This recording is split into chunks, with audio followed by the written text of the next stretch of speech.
L'essentiel de l'actualité, c'est maintenant. Soyez les bienvenus si vous nous rejoignez. Nous sommes le jeudi 27 octobre. Sans plus tarder, on retrouve le Flash Info.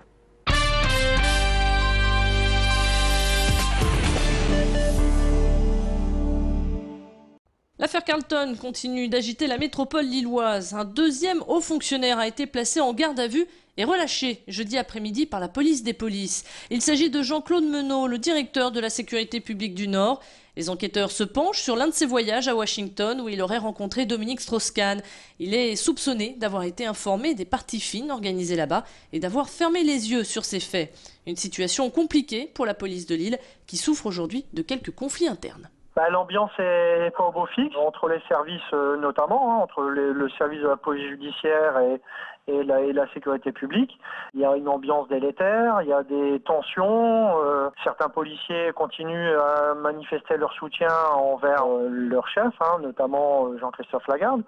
Donc voilà, tout ça, ça génère des petits conflits. Donc on a hâte que l'enquête avance, qu'on puisse savoir précisément ce que les uns et les autres ont fait, ce qui nous aidera à tourner la page et puis à rebondir et à reprendre le travail normalement. Dans cette affaire, 8 personnes ont été mises en examen. La campagne de vaccination contre la méningite C se poursuit. Depuis le décès foudroyant d'une étudiante à l'Université catholique de Lille la semaine dernière, les étudiants prennent conscience de la dangerosité de cette maladie. Chaque année, en France, la méningite C fait une trentaine de victimes. Seuls 20 à 30% de la population concernée est protégée. Mais depuis quelques jours, à l'université de Lille 3, une quinzaine de personnes a décidé de franchir le pas. Avant que la demoiselle n'ait cet accident méningite, on n'avait aucune demande. Nos infirmières, quand elles reçoivent en visite médicale, vérifient le carnet de vaccination. Si le carnet de vaccination ne montre pas le vaccin méningite fait, eh bien, elle propose la vaccination. Mais depuis la rentrée, on n'avait eu aucune demande de vaccination méningite. Or là, depuis le début de la semaine, je vous dis, il y a eu une vingtaine de questionnements et il y a eu une quinzaine de vaccinations. Oui, c'était important. Je pense que c'est gratuit, les étudiants peuvent tous le faire. Je pense que c'est l'occasion. Après, voilà, c'est pour pas prendre de risques. On sait qu'on a peu de chances quand même d'être contaminé, mais il vaut quand même mieux le faire pour être certain de pas se retrouver à l'hôpital dans quelques semaines, quoi. Il est recommandé aux étudiants de moins de 25 ans de se faire vacciner. Au-delà, on estime que les personnes ont déjà rencontré la bactérie et ont fait leur propre immunité. Arnaud Klarsfeld, de passage sur la métropole lilloise. Le nouveau président de l'Office français pour l'intégration et l'immigration était au centre d'accueil des demandeurs d'asile à Tourcoing. Il est allé à la rencontre des quelques familles hébergées ici le temps que leur demande soit examinée.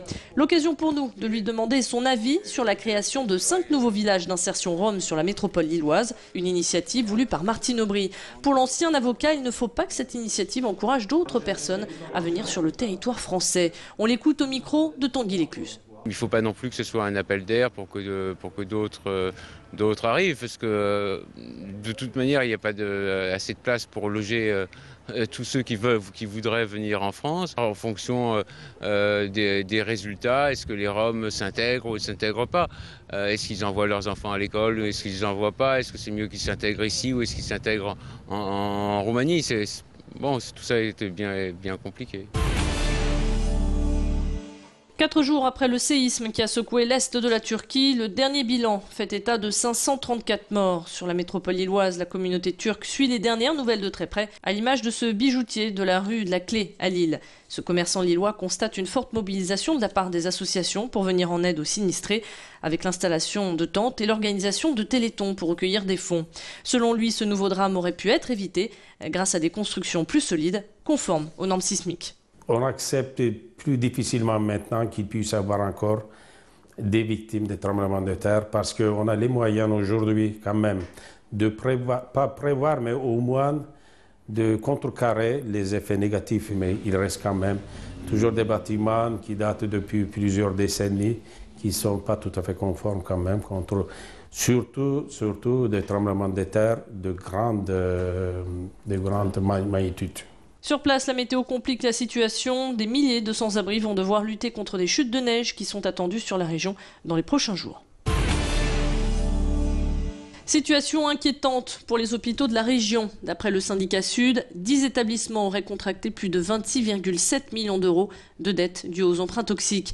En 2007, le gouvernement a imposé des investissements massifs dans le secteur de la santé. Les hôpitaux d'Arras, Dunkerque, Valenciennes ou encore de Roubaix ont donc contracté ces prêts à des taux très bas, mais indexés sur les résultats des banques. Mais voilà, certains taux se sont envolés, passant par exemple de 1 à 15%. Pour la banque franco-belge Dexia. Aujourd'hui, les syndicats posent une question cruciale. Qui va payer cette facture salée? La réponse varie en fonction des centres hospitaliers de la région, plus ou moins contaminés. La plupart des directeurs d'établissement renégocient déjà les prêts. Pour la plupart, ça se passe très bien. Pour la plupart, ça se passe très bien puisque ce sont des prêts qui engendrent des difficultés à raison de 5% sur les budgets hospitaliers. C'est le cas du CHR de Lille, par exemple. Donc c'est englobé par le budget, il n'y aura pas...